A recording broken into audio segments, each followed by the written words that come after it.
to Freshly Forever, a podcast that gives you fascinating insights week after week. Here's your host, Vai Kumar. Hey folks, it's once again an interesting week and episode on Podcast Freshly Forever. I'm here today with Camryn Bryant, another enterprising teenager. She's a senior at Cambridge High School in Milton, Georgia. She is the founder and CEO of House of Beverly, a multimedia marketing agency, which she started in the summer of 2018.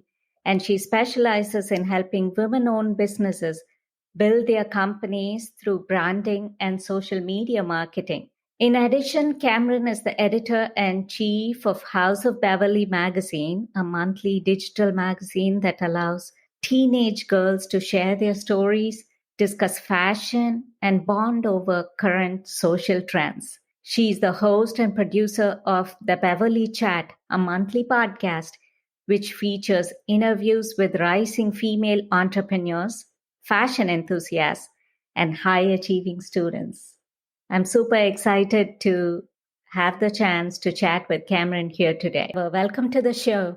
Thank you so much for having me. Just the opportunity to speak and share my story means a lot. So thank you. Oh, we look forward to it big time. You started your company, House of Beverly, in 2018 in the summer. And you started it as a multimedia production company. Tell us how you got initiated into this, Camryn. Yes. Okay. Well, it started when my friend's mom contacted me to start doing social media marketing for her and her business. And so once she told me like the criteria and what the job consisted of, I was like 100% in. I was so excited.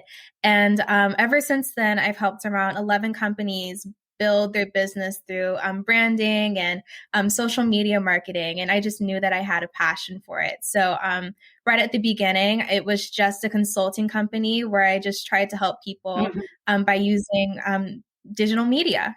Fantastic. Let's just roll back a little in time. I know you started this in 2018. You're senior in high school now. So this was probably around sophomore year or freshman year, summer into sophomore, whatever. But let's get back to your days in elementary school and your involvement with the Cougar News Network. And the projects you did in school, always, I believe you came up with PowerPoint style presentations and stuff. So why don't you just take us back in time and tell us whatever you can recall from that experience? And I'm just trying to see where it all, stemmed from. Yes. Okay. I think probably the first creative thing I did all the way back then was I used to spend a lot of time decorating my mom's stairs in my house with pillows and stuff. And I think that's the first time that my family and my grandparents kind of noticed like, oh, she's really good at like putting things together. And throughout school, I realized that I wasn't really into making posters and stuff. I more so like using my computer to make videos. And I remember in the 5th grade, maybe I made a Pearl Harbor video. And it was like, it took me so long to make, but it was the most rewarding thing I did at the time. Oh, I'm sure. And yes. And it was so much fun. And I think that was probably like the first time or like the earliest times I can remember making something and everyone kind of being like, wow, this might be something interesting here. So, yeah. So how was it doing that school bulletin in the morning, though, the Cougar News Network and all of that? Yeah, I think I don't remember doing it like very often, but I do remember the times that I did it. It was probably the best experience for me. I felt like I was mini Oprah every time I went on.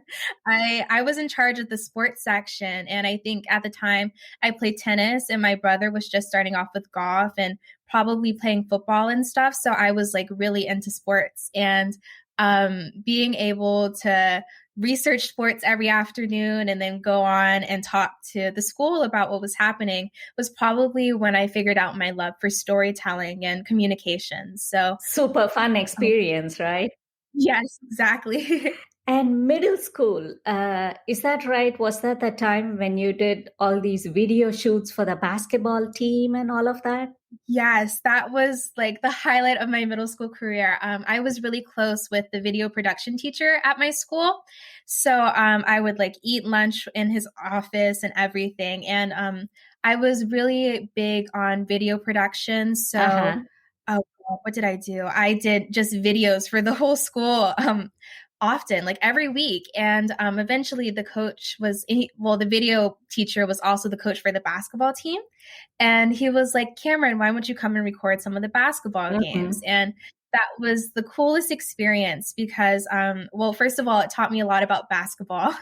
And since my family is really country club heavy when it comes to sports, Uh-huh. it was really interesting to watch basketball and get a really big love for it. And then I also made amazing friendships with both female and male basketball players because I spent so much time with them. I would go to their practices and then I would go to their games. And then it was just like the coolest thing because I was able to put in my headphones and watch the game that I loved. I mean, there's no better thing than, being in the middle of it all and enjoying it and, getting that, experience of all that excitement. Right. So high school, we said you started this House of Beverly, and we talked about middle school and back to elementary school days. What about art reflections and programs like that? That was, or that's very much part of this Fulton County Public School experience that you are part of. Yes, I remember doing that a long time ago. But I think the art reflections and creating art pieces, that's something that I was really into in middle school also.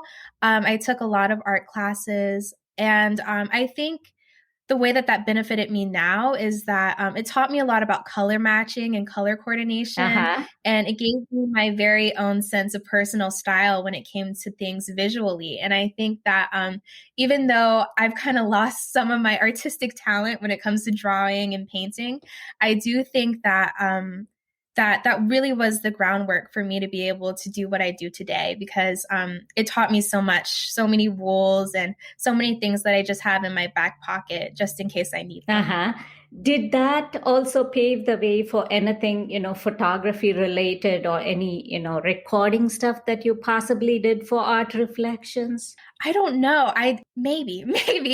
I think that art reflections were just something that showed me how to express myself in a way that a lot of people didn't put in front of me. Like sometimes when you're growing up, people are like, oh, you should be a doctor. Oh, you should be a lawyer or a Mm-hmm. teacher or something else. And it's not, sometimes art isn't really celebrated because sometimes people don't see it as a quote unquote stable career. And I think that was like art reflections and sharing my work with people was like the first time where I was able to showcase something and it mattered, and I think that it was really eye-opening in the sense that it showed me that it's okay to share my work with others Mm-hmm. and that it's okay to branch out and step out there. Oh, I'm sure, there has to be a starting point for anyone to come out of their shell and be able to project what they have and the talents too.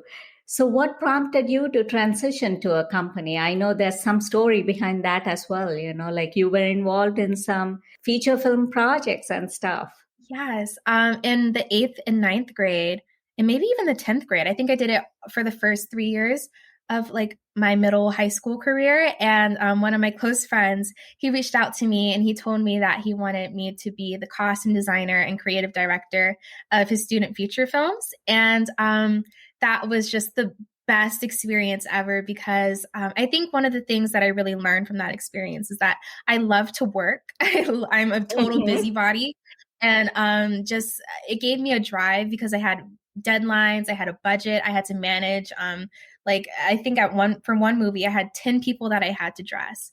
And so it was stressful at the time, but it was also the most fun I've ever had. And I made a lot of friends out of that Uh-huh. experience. And it was just really great because being able to be a part of a team and put something together was really valuable to me.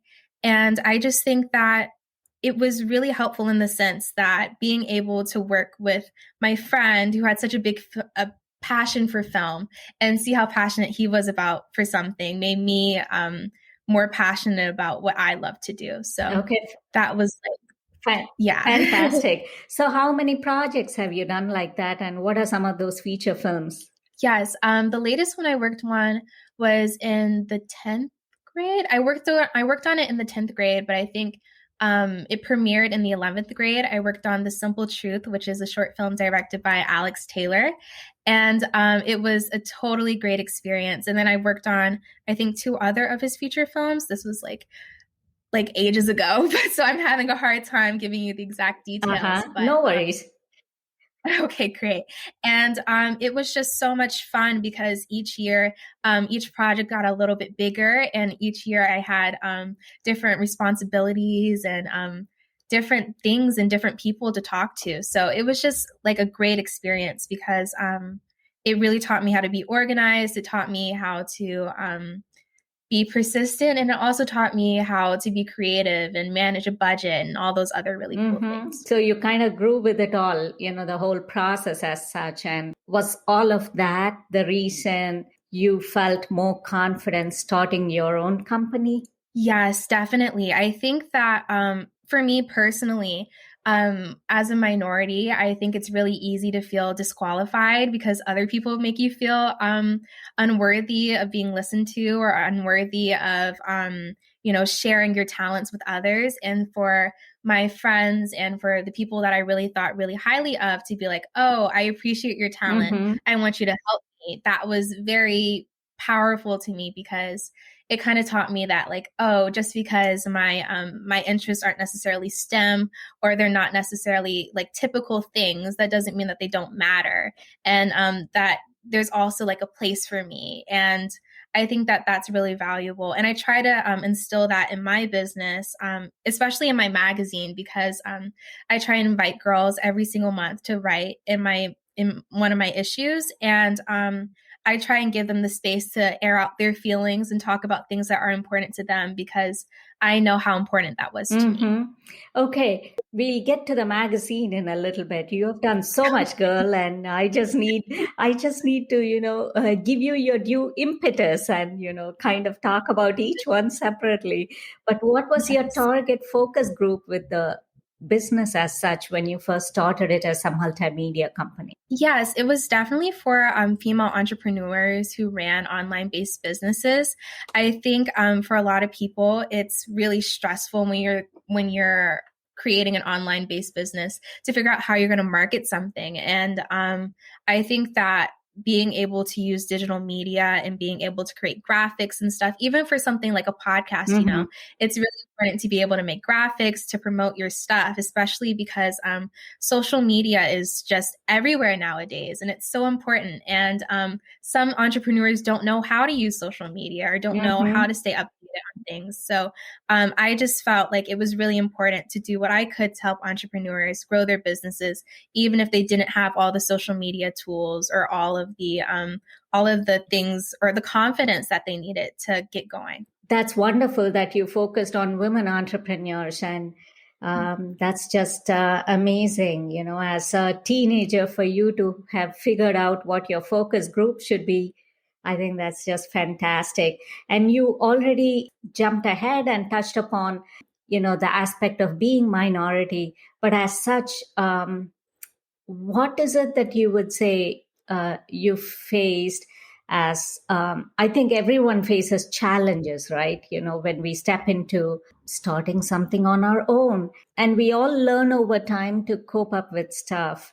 What is it that you would say you faced that was sort of inhibiting, if you will, or like a roadblock? And especially having been, like minority, teenager also. And so as a person of color, what is it that you think, were some of the roadblocks that you faced? Yeah, I think one of the things that I probably struggled with the most was people would tell me that I don't have the look to do a certain thing. Oh, no. Be like, oh, you don't have the look. Yeah, exactly. It was like, oh, you don't have the look to be on camera, or oh, you don't have what you need to be successful. And there were so many days where I would just come home and I would cry and I would be like, oh my gosh, like what's wrong with me?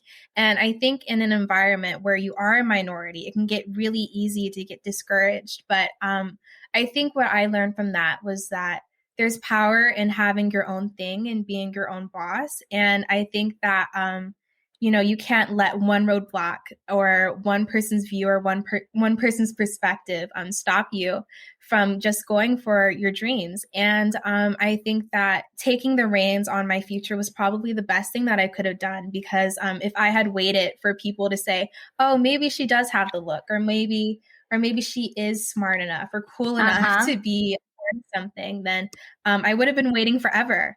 So I was just like, I'm going to go ahead. I'm going to do this by myself. And for people that are willing to support me, then great. And if you're not, then that's okay too. But I just think that being your own boss and having enough confidence to step outside of like the mold and being able to do what you want and do what you're really passionate about, no matter what people think, is very powerful and sometimes scary. Oh, very, very. But you certainly didn't have to spend those nights or the evenings crying, wondering, how your future would be. There definitely doesn't have to be a need to feel that way. It's strange that certain things happen in society, but definitely you have done a fantastic job. And I'm so amazed that you said, okay, the mold or the shell, one needs to come out of it. That's just fabulous, Camryn. Kudos to you for that. Your writing skills, let's just talk about that. How do you think that evolved over time? I think, oh God, I don't know. I think last year, specifically, I think that was a really big turning point. I took AP Lang, and being able to explore like a different type of writing, and then being able to, or learning how to create pieces of writing that really, really quickly, because I have to write stuff in really short deadlines sometimes. And I think that really helped me. And also learning how to be detailed and thorough. I think that's something that I've always struggled with. I'm sometimes can be a very big picture type of person, and so focusing on the smaller things. But I think as I got older, I learned through like a lot of mistakes that you have to be detailed oriented, and you have to go through and double check your work. You have to go through and make sure that there's a comma or something, And even my thought processes as I got older, they became more complex, and I started caring more about things. And I realized that my voice mattered. So that gave me confidence in my writing. It absolutely matters. I can just tell you with all certainty that, one has to stand up for themselves, and it's very, very important. I'm glad you did that. Thank you. Yeah. It was just like, I don't know if you've read Michelle Obama's book, Becoming.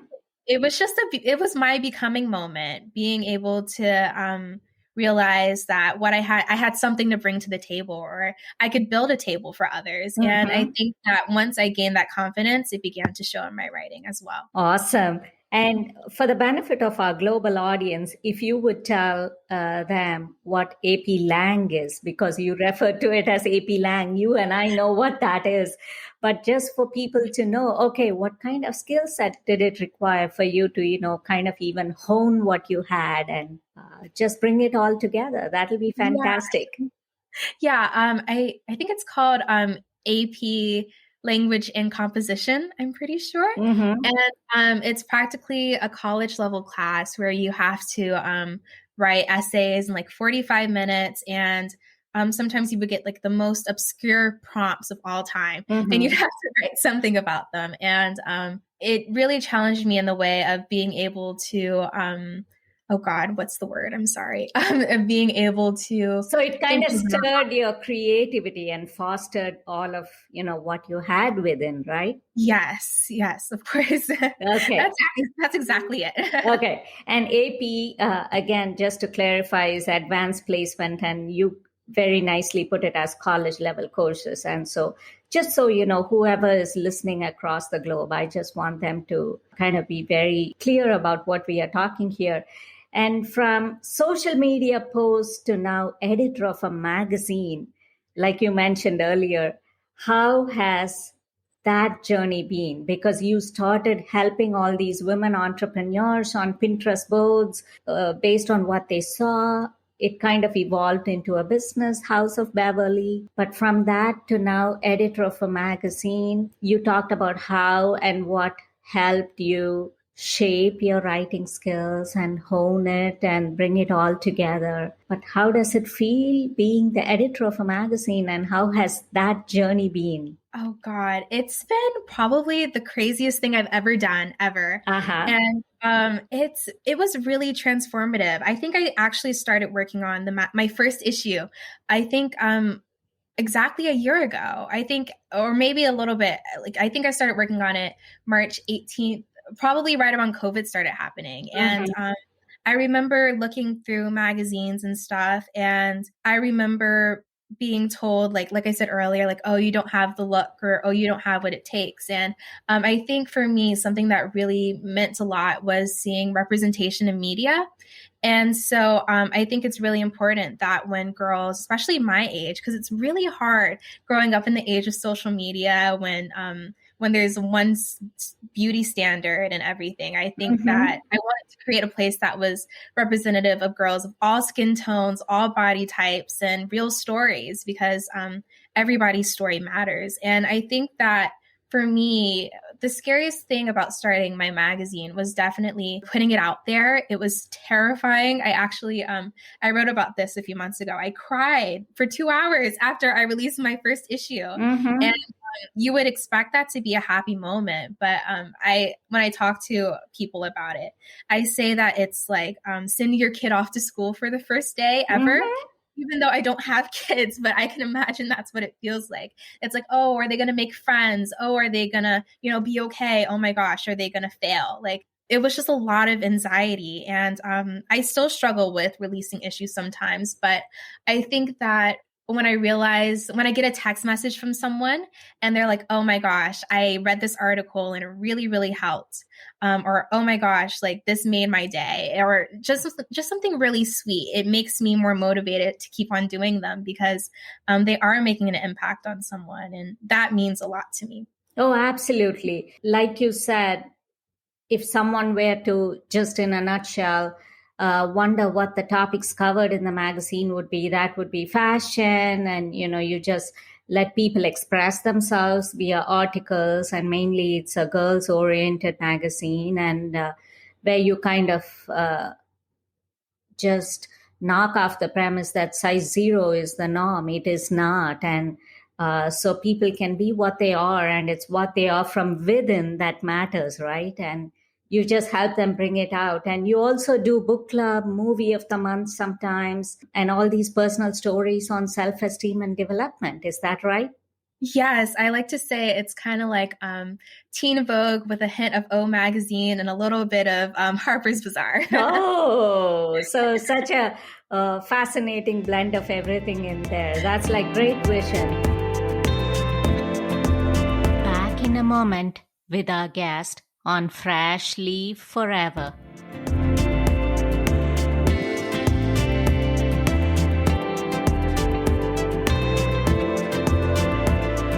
How far has the reach been for your magazine? Is it like a local audience, regional, global, your number of subscribers? Okay. I just figured out this a few weeks ago, but I think we've been read in 13 countries so far? Excellent. Thank you. Yes. And I'm really proud of that. And every month it grows a little bit more. And I don't know, I would have never expected it. I thought, only some people from around here were reading it, but it was actually a lot more widespread than I thought. So it's really interesting to watch it grow. Yeah. Oh, that's fabulous. And what about your contributors? So far, are they just from the United States of America, or is it like a global platform as well for anyone to contribute? Have you had requests from outside of the country? I think I have over like the past 10 months, but I think I've gotten one, and I've had one girl. I don't know what country she's from, but I don't know all of my writers personally. So sometimes I can look at their Instagrams and kind of guess just based off of like where they tag their location. But I haven't had many out of country writers, but I've had writers that were in Texas. I have writers that are in college. I have some, like in my last issue, I have one friend who is going to Duke, and she was in my last issue. And besides that, most of the people there's some people that that I go to school with, some people that I talk to on a regular basis, but some of them are just people that I've never met before. So it's like a box of chocolates. I just don't know what I'm going to get. Very well said. Like past Valentine's. Definitely, I think it tells me you had like a very memorable day, perhaps. The box of chocolates is a great analogy. And yeah, you are popular, and so people are going to reach out to you. So it's not like, people have to sit and cry. Camryn she has made it. She has established herself. And so is your website the avenue for other contributors to contact you and reach you, for them to be able to write an article so you can review it and then potentially consider them for publishing? Yes. I actually, okay. Do you want me to talk about a little bit of how like the writing process works? Because it's like a little bit different than. Okay, sure. Okay, Why not? okay. In a concise fashion, let's just cover it so people can benefit from it, right? They can. Yeah. So every month I post a poll on Instagram asking people what they like to write, because I think that's like the quickest way I can reach a lot of people. And yeah. And then after that, what I do is I send out these things called writer guides, and it includes the theme for the month, because I like my magazine to be a little bit cohesive. And then it includes like word counts, all the details that they need and everything. So if anyone's looking to write, just be on the Instagram and see if you can find the polls. But yeah, every month I'm about to release one, probably later today.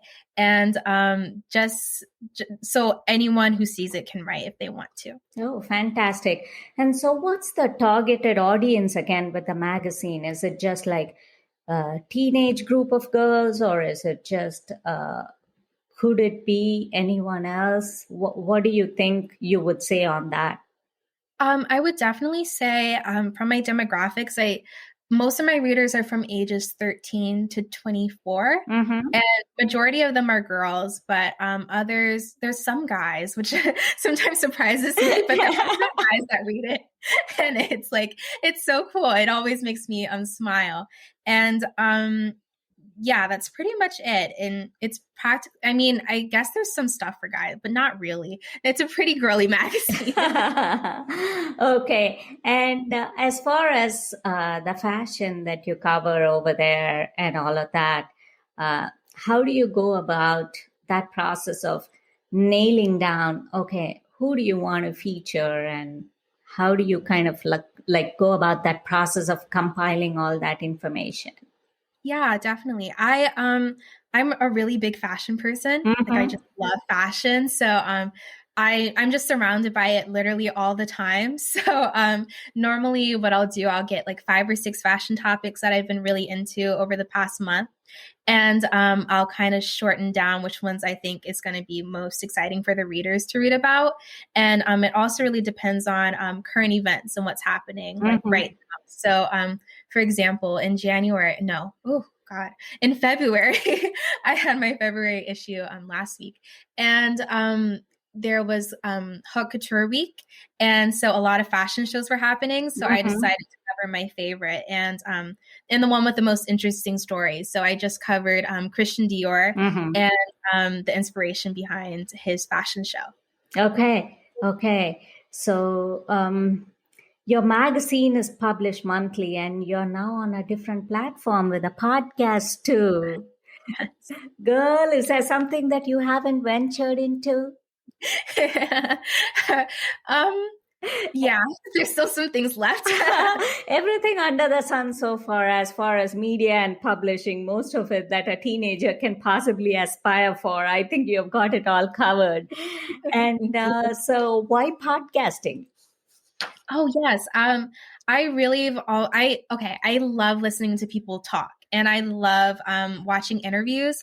I think ever since I was in middle school, I've been obsessed with watching like, for example, in middle school, I was a really big Justin Bieber fan. So I just watched so many of his interviews. And I think by watching my favorite celebrities interviews, I got a really big sense of how different people interviewed. So I would watch like David Letterman, or I'd watch Oprah, or whoever was interviewing someone that I'd like, I'd watch and I'd study.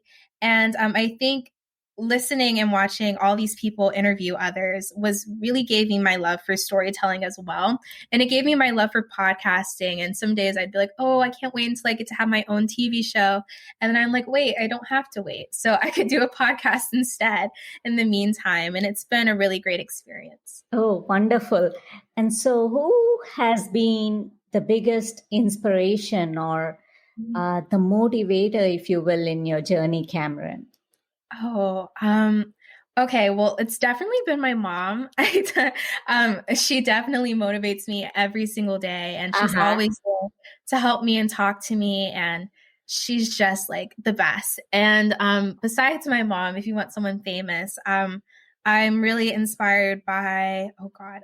I love Oprah. I grew up watching Oprah every day at 5:00 after school when she had her TV show. So, watching her was a really big part of my life. And I think it was pretty much just Oprah and my mom.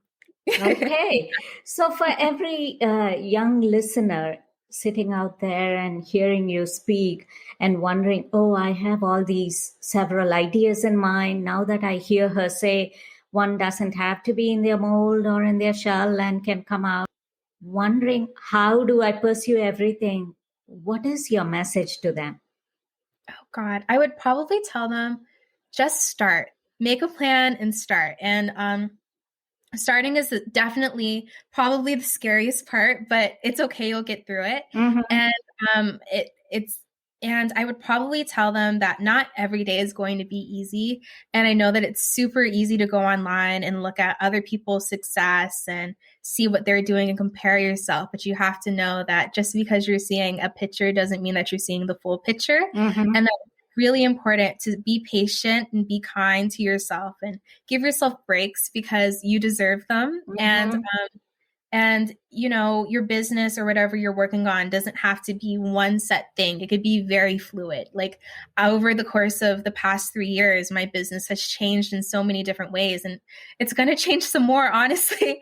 And that's totally fine.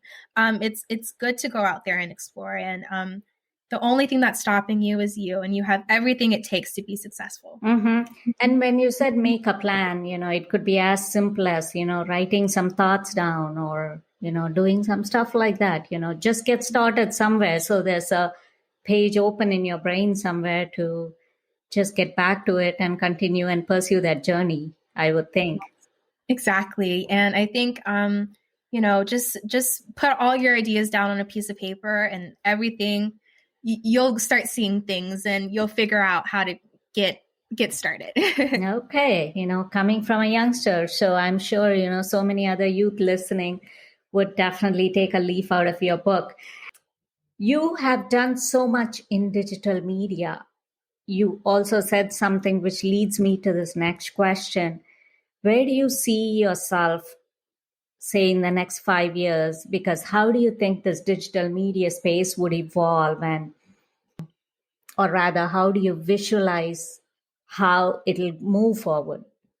Yeah, I definitely want to continue doing it. I hope that over the course of the next 5 years, my magazine will get bigger and I'll be able to interview people that I look up to, and continue to take my friends and anyone else who wants to be a part of the ride, come with me. And I hope that I was watching a documentary a few weeks ago, and it was about Christian Dior. I'm a really big Christian Dior girl, and how he created his business, and how his love for his work is even transparent in what people make today underneath his name. And I just hope that over the course of my career, I can make something that's beautiful and something that lives beyond me. And I hope that my love for whatever I'm doing, because, I do a lot, whatever I'm doing, continues to live on and inspire people. That's what I want the most. Okay. And you definitely are doing a lot. And granted, you also initially referred to TV shows. So is probably a TV show the next step over the next 5 years? Well, I hope so. That would be so nice. Who knows? I'm not going to say no. I'm not going to shoot that down. I would love to be on a TV show. But we'll see. We'll see where God takes me. Oh, I'm sure he'll pave the right path for you, Camryn. What about your education? What do you think you want to pursue? You're a high school senior now. And how do you think whatever you want to pursue would translate to what you want to do with your entrepreneurial journey? Yes, definitely. I don't know where I'm going to college or anything, but I do want to major in communications. And I think having that formal training, because, I have a lot of experience, but at the same time, I really want to get a lot of textbook experience and talk to people who know a lot more than I do. And I really hope that while I'm in college, I'll be able to, learn and look at things from a different perspective, because even though I love digital media, I'd also like to study like political communications and broadcast journalism and all those other different types of things that are kind of hard for me to study on my own. But I'm looking forward to college and seeing what I can learn and what else I can contribute to a college community. What about the design sphere, if you will, and the fashion design space and all of that? Yes, I definitely will be taking some fashion courses on campus. Right now I'm studying textiles and the names of silhouettes and fashion trends. But I definitely hope that wherever I go to college, they have a good fashion program so I don't leave my love for fashion behind. So your broadcast journalism, fashion, whatever, your love for digital media, do you think your idol, whoever you mentioned earlier, you are going to be that next Oprah Winfrey that the world would get to see? I hope so. I hope so. That would be so nice. I know that with what I'm doing, it'll only go as far as I'm willing to take it. And I'm not planning on stopping anytime soon. And hopefully, within the future, my hard work will pay off and I'll prayerfully be as successful as Oprah one day. Oh, I'm sure your hard work will pay off and you are at it in a big time. How is it that you would say, if you were to rewrite any chapter in your journey so far, maybe some awkward moments, maybe any wardrobe malfunctions or whatever that was, if you were to rewrite and say, gosh, I wish I had done that differently, would you just like to share anything on that front?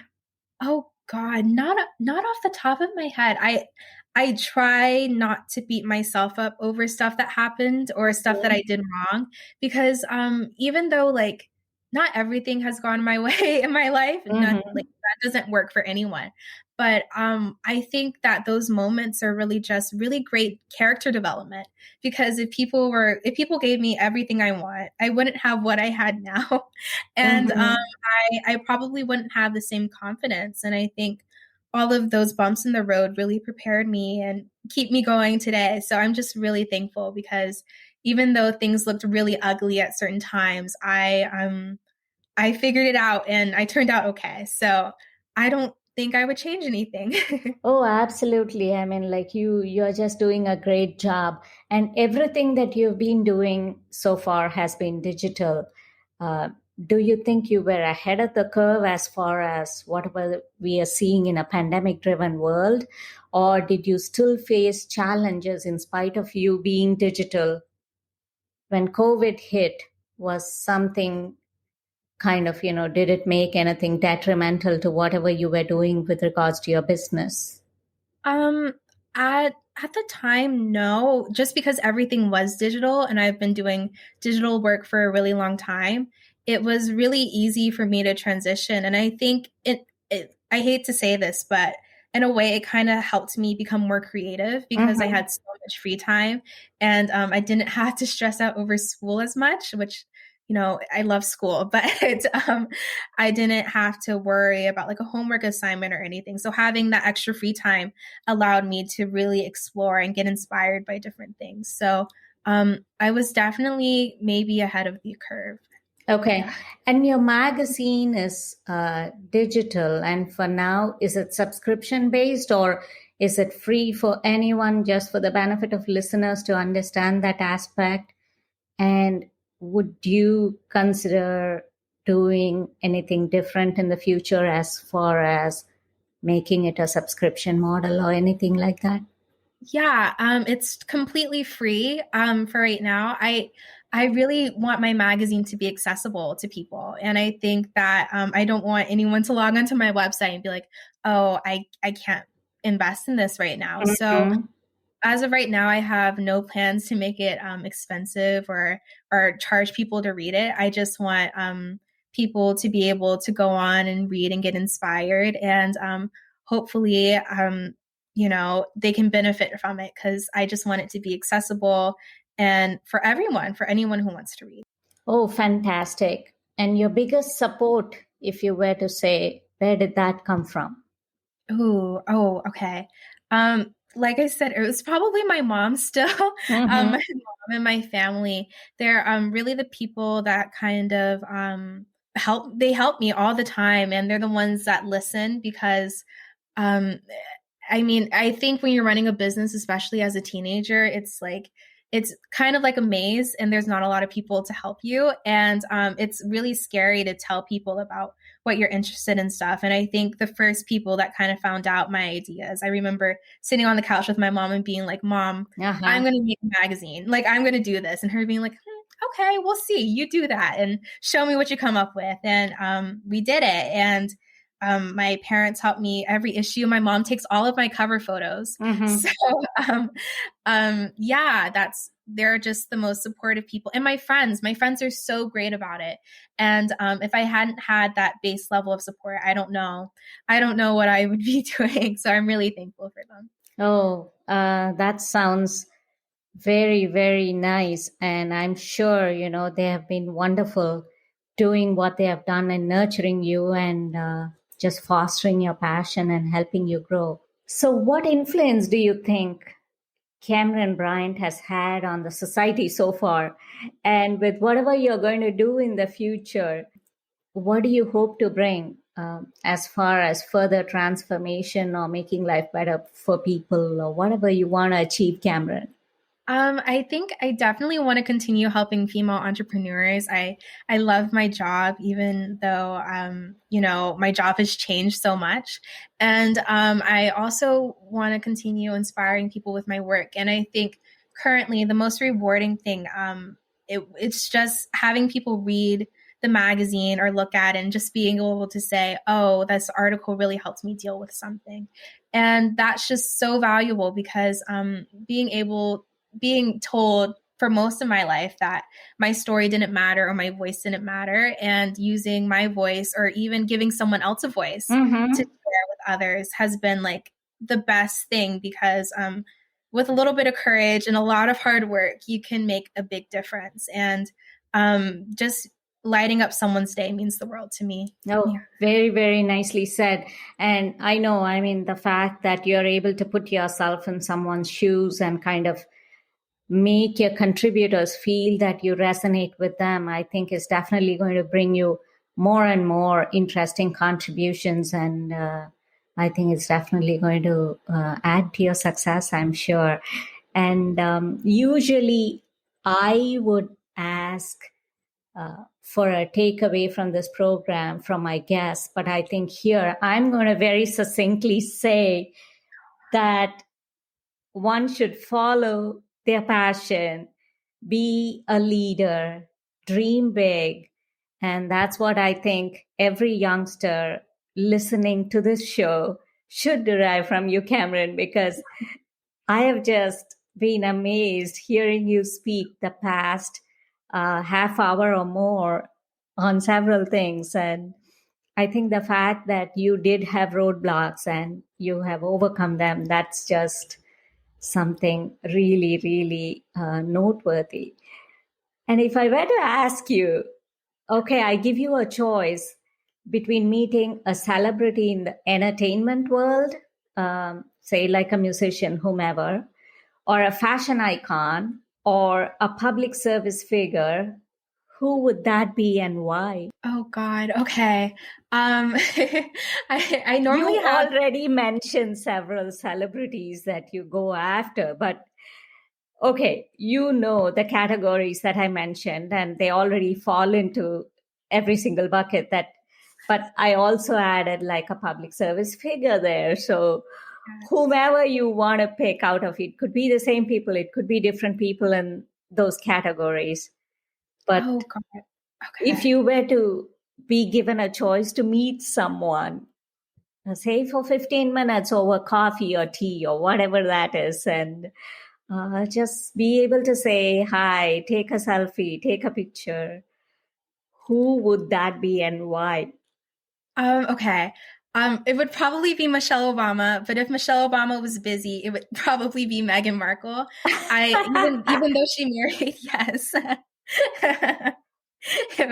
Those two are like my favorites. I love Michelle because I grew up and I named my American Girl dolls after her. So I just love the Obamas. And I also love Meghan Markle because even though she's really in the public eye because she married Prince Harry.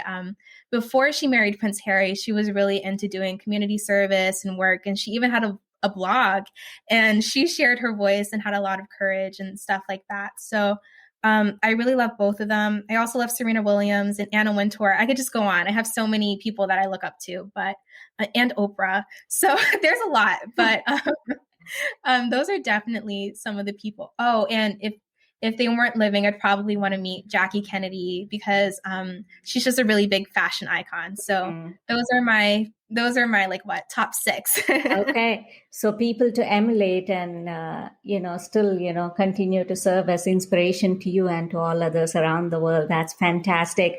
Great conversation. And finally, let me have you tell the audience here as to how they can reach you, how they can subscribe to your magazine, whatever good stuff you want to tell them about how they can follow you and all the very nice stuff, to be able to connect and enjoy what you do. You can go and read my magazine at www.houseofbeverly.com. And you can follow us on Instagram at House of Beverly. And then you can follow my podcast Instagram at The Beverly Chat. And yeah, that's it. Okay. So thank you and good luck with everything. It was just amazing having this fun talk with you, catching up with you, and getting to know you better. Thank you so much. I had the best time. Thank you for having me. As always, it was a fun and insightful conversation with yet another guest here on Fresh Leaf Forever. Before I sign off, folks, let me remind you to subscribe to the podcast on Apple, Spotify, or Google, and follow the podcast on Instagram at Fresh Leaf Forever. That's one word. And on Twitter at Fresh Leaf Forever 1. The website is www.freshleafforever.com. That's one word. Make sure to send me your feedback and keep enjoying the podcast. I will see you back again next week with yet another guest and yet another interesting topic. Until then, it's Vai saying so long.